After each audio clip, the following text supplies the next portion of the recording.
Bonjour, dans cette vidéo, nous allons parler des frais d'achat. Alors, les frais d'achat, ce sont tous les frais qu'on pourrait avoir lorsqu'on achète quoi que ce soit. Si on achète des marchandises, si on achète du mobilier, un véhicule, ou encore d'autres charges, comme si on achète des fournitures de bureau qu'on comptabilise dans frais d'administration, eh bien, dès qu'il y a des frais liés à cet achat, on parlera de frais d'achat.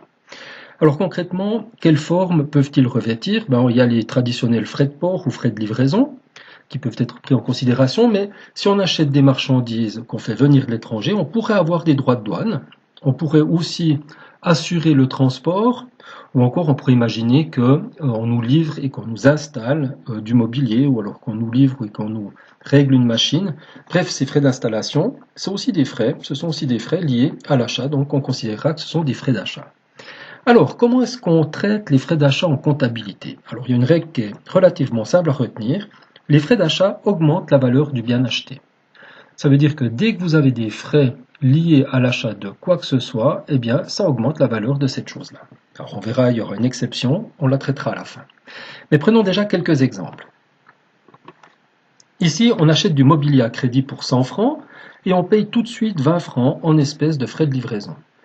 Donc si on réfléchit et qu'on applique la règle qu'on a vue précédemment, le mobilier, il vaut en réalité non pas 100 francs, mais 120 francs, frais compris. Par conséquent, on va, du côté plus, au débit du compte mobilier, mettre 120 francs.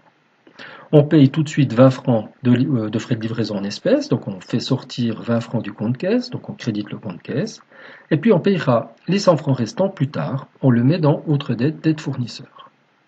Alors voilà, on se rend compte dans cet exemple que le mobilier vaut en réalité 120 francs, donc frais compris, donc les frais d'achat augmentent la valeur du bien acheté. Il y a 20 francs qui sortent de la caisse et on payera le reste de la facture plus tard. Un deuxième exemple, si on achète un ordinateur à crédit pour 1000 francs et qu'on paye tout de suite 100 francs de livraison et d'installation en espèces, là le principe est le même. En réalité, notre ordinateur il vaut 1100 francs. Donc dans infrastructure informatique, on va mettre du côté plus au débit 1100 francs, c'est-à-dire la valeur de l'ordinateur plus les frais. On fait sortir 100 francs du compte caisse car on a payé immédiatement les frais de livraison et d'installation et on payera le solde, les 1000 francs plus tard, qu'on met dans autre dette fournisseur. Donc on voit une fois de plus ici que l'ordinateur vaut bien 1100 francs, c'est-à-dire frais compris. L'argent sort de la caisse et on payera plus tard. En prenant un troisième exemple, on se rend compte ici que c'est la tournure de la phrase, il faut toujours être attentif. On vous nous dit qu'on achète un véhicule en espèces pour 12 200 francs, dont 200 francs de frais d'immatriculation. Alors là, il faut comprendre que les 200 francs de frais sont déjà compris dans les 12 200. Alors du coup, ici, c'est le même principe. Notre véhicule, il vaut 12 200 francs, donc frais compris, et on paye tout de suite les 12 200 francs qui sortent de la caisse. Et là, on voit que le véhicule est aussi comptabilisé avec les frais d'achat. Donc voilà, cette règle, on l'a vu au travers de 3 exemples. Maintenant, il y a une exception. Cette exception, c'est lorsqu'on achète des marchandises. Alors, lorsqu'on achète des marchandises, eh bien, on ne va pas augmenter la valeur des marchandises achetées lorsqu'il y a des frais d'achat, car il existe un compte frais d'achat qui va être utilisé dans ce cas-là. Donc, le compte frais d'achat n'est réservé qu'aux achats de marchandises. Si on a des frais d'achat sur autre chose qu'un achat de marchandises, on n'ose pas utiliser ce compte. Alors voilà, si on prend un petit exemple ici, on achète des marchandises pour 12 000 francs, il y a 200 francs de frais de livraison et on payera le tout plus tard.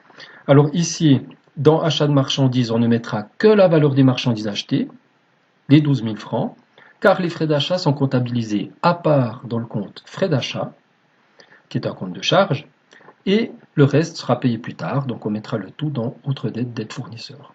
Donc on se rend compte ici que les achats de marchandises figurent que pour leur valeur dans le compte achat, car les frais d'achat sont comptabilisés à part. Mais c'est vraiment une exception, donc attention à tous ceux qui comptabilisent les frais d'achat. Le compte frais d'achat ne peut pas être utilisé avec autre chose qu'un achat de marchandises. Sinon, la règle s'applique, ça augmente la valeur du bien acheté.